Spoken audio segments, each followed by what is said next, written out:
एक खास स्थिति होती है। वो खास स्थिति क्या है, उसको बोलते हैं आत्म समाधान। आत्म समाधान क्या चीज है, तो सबको करना ही पड़ता है, कोई खास बात नहीं।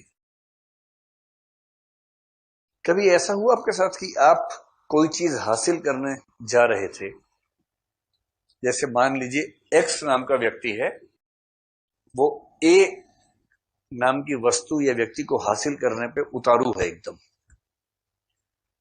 पर ए नहीं मिला, उसको मिली विफलता। और एक दिन वो आपके सामने आ गया, आपने उससे पूछा कि भाई ट्राई किए थे, ए तो मिला नहीं तुम्हें, कैसा लगता है?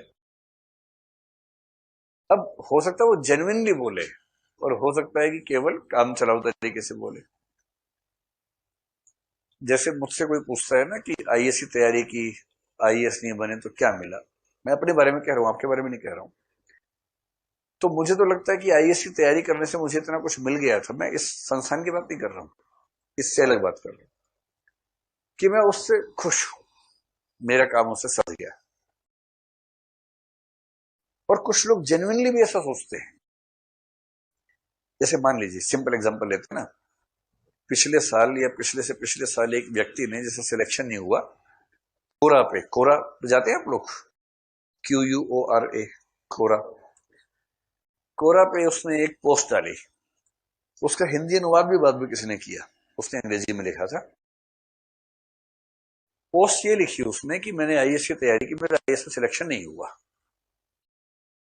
और उसके बाद लिखा, किंतु सिलेक्शन नहीं हुआ उसके बाद भी मैं खुश हूं, तो मैं अपनी खुशी की वजह आपको बताना चाह रहा हूं।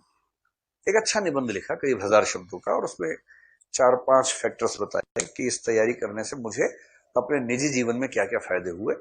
अगर आईएएस बन जाता तो और अच्छा होता, डेफिनेटली और अच्छा होता, लेकिन आईएएस न होके भी मुझे कोई खास गिला शिकवा नहीं है इस एग्जाम के प्रोसेस से।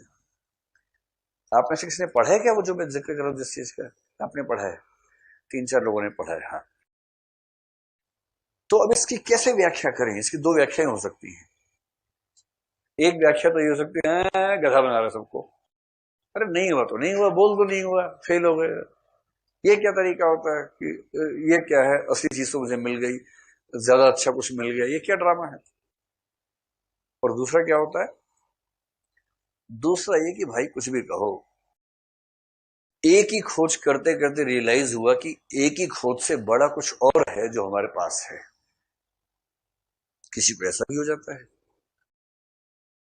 एक चीज के लिए स्ट्रगल करते करते, स्ट्रगल्स की वजह से इतना योग्य हो जाना कि वो चीज जीवन में न हो तो भी उसके बाद ठीक रहना। आपके लिए सबसे आसान एग्जांपल, मेरे पास साल में कम से कम 30 से 40 बच्चे आते रोते हुए कि ब्रेकअप हो गया है। मैं पूछता हूँ मेरे पास काहे आए हो फिर? तो नहीं, हमें समझाइए थोड़ा सा। तो ब्रेकअप हो गया है, कई लड़के कई लड़कियां अलग, एकदम मोटी मोटी आंखें लेके, सूजी हुई आंखें, धारा प्रवाह आंसू बह रहे हैं उसमें से, ब्रेकअप हो गया है। और 15-20 दिन में फिर घूम रहे होते किसी और के साथ, तो उतना ही मामला होता है, बहुत लंबा मामला नहीं होता है, लेकिन वो जो 10-20 दिन होते हैं ना, वो बड़े टफ गुजरते हैं। आपको लग रहा है कि साक्षात कलयुग आ गया है, देखिए 15-20 दिन में ही भारतवर्ष की नारियां। अच्छा, चलिए, मुझे लगा ऐसा भाव मन में आ गया।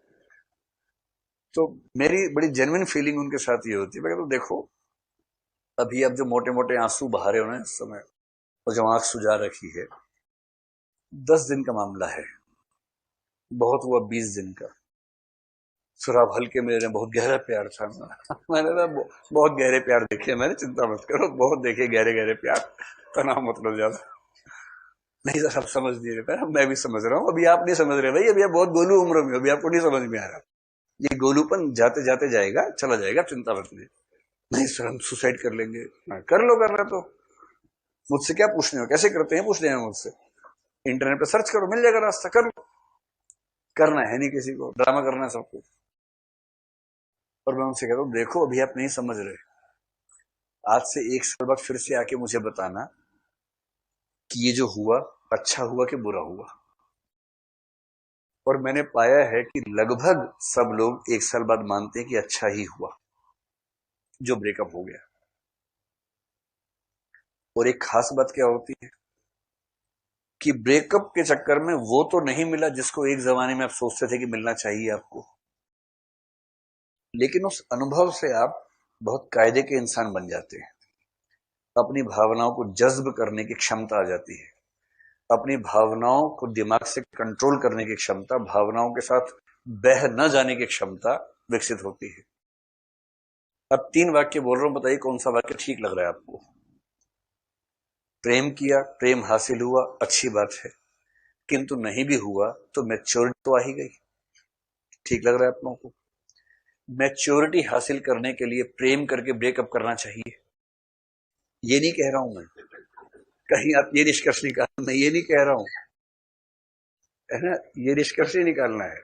मैं सिर्फ ये कह रहा हूं कि अगर प्रेम किया, व्यक्ति हासिल हुआ, दोनों साथ में हैं, खुश में हैं, तो अच्छी बात है, कोई क्यों दुखी होगा।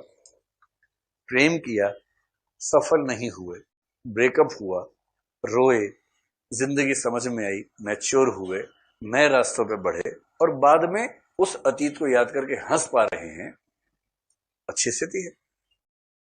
लेकिन इस अच्छी स्थिति को लाने के लिए आप ब्रेकअप करने के उद्देश्य से ही प्रेम करें, यह भी ठीक बात नहीं है, यह भी ठीक बात नहीं है ना। तो आईएएस की तैयारी की, आईएएस बन गए, बढ़िया है, मजा आ गया। तैयारी की, मैच्योरिटी आई, नहीं बन पाए, ठीक है। मैच्योरिटी लाने के लिए तैयारी इस भाव से करो कि सिलेक्शन ना हो, ये नहीं, ये नहीं चलेगा। सिमिली समझ पा रहे दोनों के बीच में क्या तुलना हो रही है। अब इन बेचारे ने मोहब्बत की ठीक से, और मोहब्बत जिससे की वो इनके कंट्रोल में आ नहीं रहा है। तो अब ये आत्म समाधान यानी खुद को समझाना बुझाना। अरे हम तो दरअसल इससे बड़ी चीज मिल गई, अरे इसमें क्या रखा है, अरे प्यार में क्या था, जो मजा ब्रेकअप में है, अरे ब्रेकअप के बाद जो समझदारी आती है ना, अरे तुम्हें नहीं समझ में आएगा, तुम्हारा तो ब्रेकअप हुआ ही नहीं, तुम्हें क्या समझ में आएगा, ब्रेकअप के बाद का सुख तुम्हें क्या समझ। ये जो ड्रामा होता है ना, वो ड्रामा गोपियां कर रही हैं इस समय।